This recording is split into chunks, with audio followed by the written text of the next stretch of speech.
Didik TV KPM. Okey, kita teruskan kepada soalan yang keempat, iaitu soalan yang terakhir. Dalam kertas Syariah 5402/1. Apa dia soalan keempat ni? Contoh soalan iaitu yang telah dibagi tahu tadilah, dia berkaitan dan juga menyentuh tentang tajuk fiqh munakahat untuk alif ba serta fiqh jinayat untuk jim dan dal. Jadi kita lihat contoh soalan di sini ya, iaitu alif soalan 1 dan 2. Okey, saya keluarkan tajuk al-khulu' lah. Dalam bab munakahat ni ada salah satu tajuk iaitu al-khulu'. Jadi arif al-khulu' syar'an, yang kedua bayyin isnain min syurutul khulu'. Boleh perhatikanlah ya contoh-contoh soalan yang kata kerjanya takrif, arif kan. Apa lagi berkaitan dengan syarat. Okey. Jadi kita pergi satu persatu. Okey, tadi berkaitan dengan takrif saya dah terangkan. Cuma saya nak membawa calon-calon semua mengingat semula, mengimbas semula tajuk dalam fiqh munakahat ini yang ada tajuk berkaitan dengan perpisahan. Dalam topik pertama, dalam tajuk pertama fiqh munakahat ini tajuk tolak. Kemudian yang kedua tajuk al-fashu, fasah, dan juga yang ketiga adalah tajuk al-khulu'. Ya, calon ya, ada sebahagian calon yang kadang-kadang dia tak mampu untuk bezakan antara takrif khulu', takrif fasah terutamalah kalau sebab sama Ustazah. Sebab sama-sama juga kan? Ya, dia cerita sama, perpisahan juga. Tapi jalan cerita tu berbeza. Oh, baik. Jadi, bila jalan cerita berbeza, format lah, bukan format nak sebut ya, dia punya apa istilahnya, main point dia. Mestilah kena ada dalam takrif tersebut. Okey. Contoh saya lihat, saya bawakan di sini adalah takrif khulu'. Jika sebut tentang khulu', mesti kena ada kalimah bi'iwad, maksud, raji' li jihati zauji bilafzi talak au khulu'. Kalau permulaan ni ya, kalau macam takrif tolak ya, halun uqdatun nikah. Okey, takrif dia. Kalau fasah istilahnya apa? Okey, istilah membawa istilah perpisahan jugalah. Al-khulu' furqatun bainaz zaujaini pun membawa istilah perpisahan. Cuma yang membezakan antara talak, fasah dan khulu' adalah jalan cerita di belakang ni. Jangan sampai keliru calon-calon SPM berkaitan dengan tolak, fasah dan khulu'. Untuk sesi kali ini saya bawakan takrif khulu' lah. Sebab agak panjang dan perlu diambil cakna lah ya tentang tajuk khulu' ini. Okey. Jadi kena fahamkan ejaan di sini jugalah, kena tahu. Kena hadam ejaan dia, sebab ramai yang tulis ini berdasarkan kepada pengalaman yang lepas ya, bi'i wadin begini, dal jadi dad. Jadi salahlah tidak memahami maksud, tidak menepati konsep khulu' itu sendiri. Okey. Jadi khulu' ni adalah satu istilahnya perpisahan yang perlukan kepada bayaran ganti. Jadi perlulah tahu apakah dia istilah kepada ganti itu sendiri, bi'i wadin. Okey, jadi bila sebut takrif, saya ulangi semula, perlu kepada pemahaman ataupun harfun biharfin, kena full ataupun penuh dia punya takrif sesuatu tajuk. Jadi kalau ada salah, tertinggal dan sebagainya, maka hilanglah markah di sana. Jadi agak sedihlah ya. Okey, seterusnya bila sebut di sini soalan alif 2, bayyin isnain min syurut al-khulu'. Sentuh juga tentang syurut. Jadi syurut tu memang memainkan peranan lah ya. Soalan memang banyak. Kalau kita lihat analisa pun, syurut tu memang sentiasa keluar. Jadi kena fahamlah. Bila sebut bayyin juga, sama maksud tadi dengan wadih lah. Mungkin wadih tu lebih mendalam, tapi lebih kurang samalah olahan ataupun jawapan yang perlu dinyatakan oleh calon. Maknanya di sini bila sebut bayyin, maksudnya jelaskan. Bukan sekadar bagi poin ni sahaja. Perlu kepada penjelasan juga. Jadi di sini bila sebut bayyin isnain min syurutul khulu', okey, katakanlah calon bagi jawapan az-zauj dan juga mukhtali. Okey, ini satu markah, yang ini pun satu markah. Mana nak dapat lagi 2 markah untuk cukupkan 4 markah? Okey, yang di bawah ini. Iaitu satu markah, yang bawah ini satu markah. Jadi cukuplah 4 markah. Jadi kena tahulah ya, kata kerja penting sangat. Okey. Seterusnya kita lihat soalul rabi'. Ini tadi kesinambungan dia lah. Ini kan sebabnya dalam syurutul khulu' ni dia ada 5 syarat. Jadi ini kesinambungan ni jawapan. Okey, teruskan kepada slide yang nombor yang seterusnya. Soalan 1. Uzkur isnain min syurut ta'aduduz zaujat. Okey. Ini pun kelas okey. Jadi kena fahamkanlah di sini bila sebut uzkur, pastikan uzkur sahaja. Tidak perlu nyatakan penerangannya lebih. Jadi nampak panjang. Okey, bila nampak panjang di sini perlu dipendekkan lagi? Tak perlulah. Ya, sebab memang ni poin ni penting. Okey, itu contoh dia. Seterusnya okey, jim 1, 2 dan 3. Ma ta'rif al-qisas istilahan. Okey. Ini pun berkaitan dengan takrif. Tadi kalau yang tadi, soalan tadi berbentuk perkataan arif. Okey. Sama maksud ke dengan takrif? Ya, sama maksud. Cuma olahan kalimah itu sahaja yang berbeza. Sama je. Ma ta'rif, arif, ma al-maksud. Okey, kita lihat jawapan dia. Pendek je. Mu'aqabatul jani bimislihi fi'lihi. Ada sebahagian calon yang terkeliru kisos, hudud, ta'zir. Memang tajuk inilah dalam buku teks tingkatan 5. Jadi cara bagaimana untuk membezakan antara ketiga-tiga ni perlu kepada penulisan nota lah.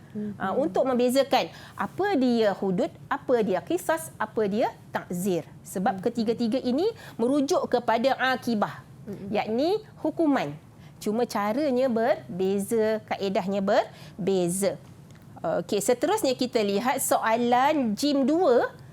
Ini pun soalan yang biasa keluarlah dalam peperiksaan syariah, yang mana dia akan bagi soalan berbentuk gambar, tak kiralah gambar apa pun, dan soalan akan ditanya berdasarkan kepada gambar tersebut. Ini contoh yang diberi. Okey, istinadan ila surataini as-sabiqah uzkur anwa' al-qisas. Jadi calon kena tahulah apakah jenis-jenis kisas berdasarkan gambar ini. Jadi kena fahamkanlah kisas, jenis-jenis kisas apa dia. Kisas apa? Kisas kisas fil qatli. Minta maaf, sepatutnya kat sini ada anwa' kisas fil qatli di sini. Jenis-jenis kisas dalam pembunuhan.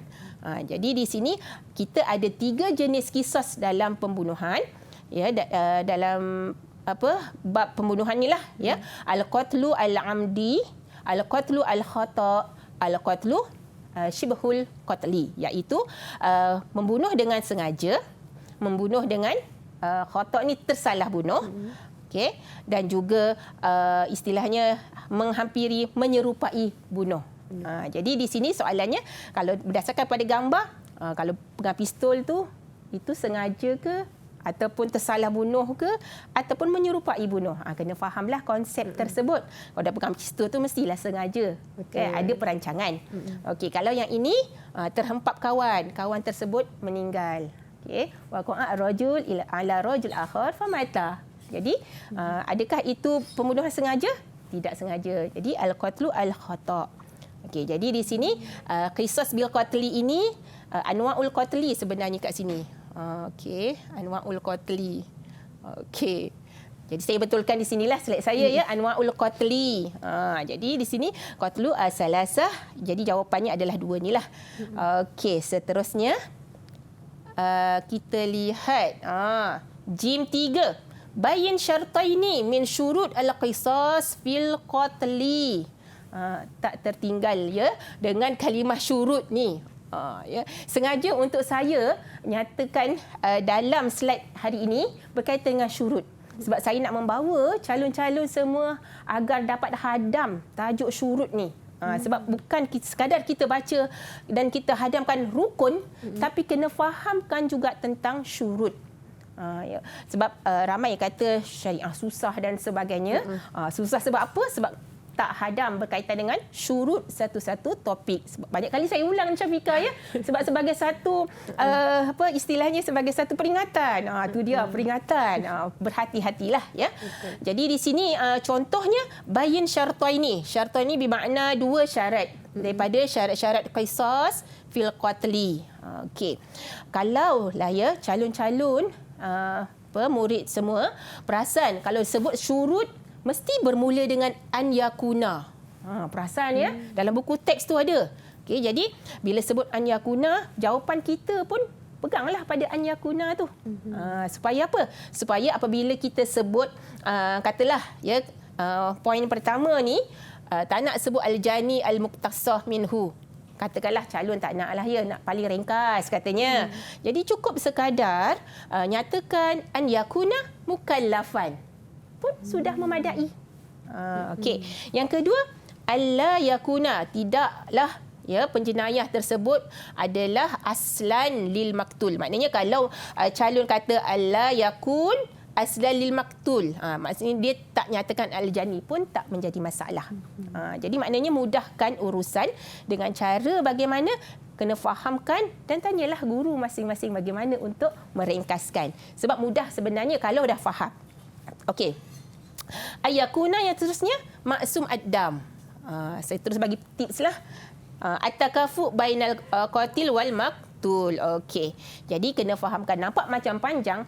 Kalaulah calon mampu untuk buat satu strategi dan juga cara bagaimana untuk menguasai, maka dia boleh dapat jawab syarat qisas fil qatli ni contohnya.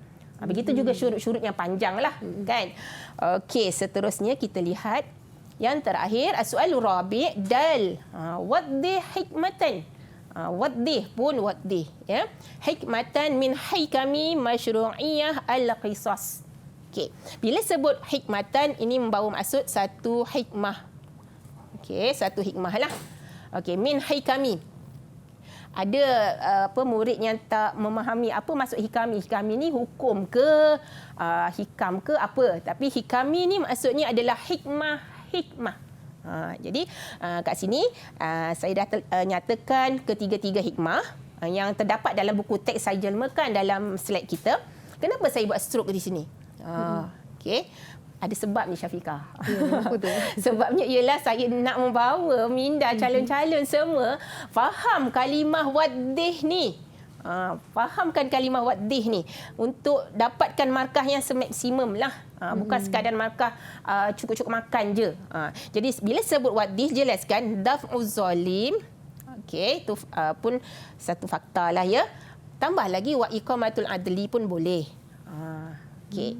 Ataupun dia daf'uz zalim bainal nas. Contoh, menolak kezaliman di antara manusia. Maknanya ada fakta, ada huraian. Okey. Begitu juga al-hufaz alal hayat, riayah li haqqil ibad. Okey, ta'wid anid darar al-hasil bisababil janayah. Jadi di sini ini adalah sebagai satu fakta dia. Selebihnya adalah huraian. Jadi mesti kena ada fakta dan huraian agar menepati soalan waddih, iaitu jelaskan. Jadi perlu ambil caknalah perkara ini supaya kita dapat markah yang semaksimumnya. Jadi harap semua calon-calon SPM dapat menguasai tajuk 3 dan juga tajuk 4 ini. Walau nampak macam susahnya tajuk 4 sebab ada fiqh jinayah, ya, tajuk fiqh jinayah tu banyak. Jadi perlu kuasai, perlu hadam dan perlu buat nota sebahagian daripada strategi untuk dapatkan yang terbaik dalam as-su'alur rabi'. Oh, itu dia, Masya Allah, daripada Ustazah. Jadi Ustazah, nak tanya jugalah kan Ustazah, adakah calon ni, mereka ni kadang-kadang ada jawapan sendiri? Boleh ke mereka gunakan ayat mereka sendiri Ustazah untuk jawab soalan? Bagus soalan Syafiqah tu ya. Ya, memang ada calon yang kadang-kadang suka guna ayat dia sendiri. Okey.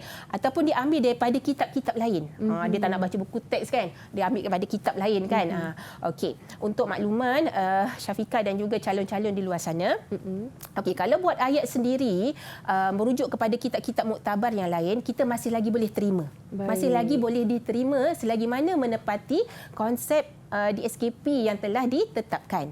Itu kalau yang berkaitan dengan takrif, dalil dan sebagainya. Katakanlah tak nak bagi takrif yang ada dalam buku teks, ambil daripada kitab muktabar lain. Okey, kita boleh terimalah. Begitu juga dalil yang berkaitan, kita ambil daripada kitab lain pun boleh diterima. Selagi mana bertepatan, tidak lari daripada konsep. Tidak lari daripada konsep lah. Kalau macam hikmah ni, dia gunakan ayat dia sendiri kan. Okey, contoh menolak kezaliman. Okey, dia tak nak guna kalimah daf'uz zulmi. Dia guna kalimah lain pula. Apa ya kalimah lain tu macam contohnya daf'ul darar. Ambil juga kat bawah ni. Jadi boleh jugalah. Selagi mana tidak lari konsep daripada tajuk yang ditetapkan.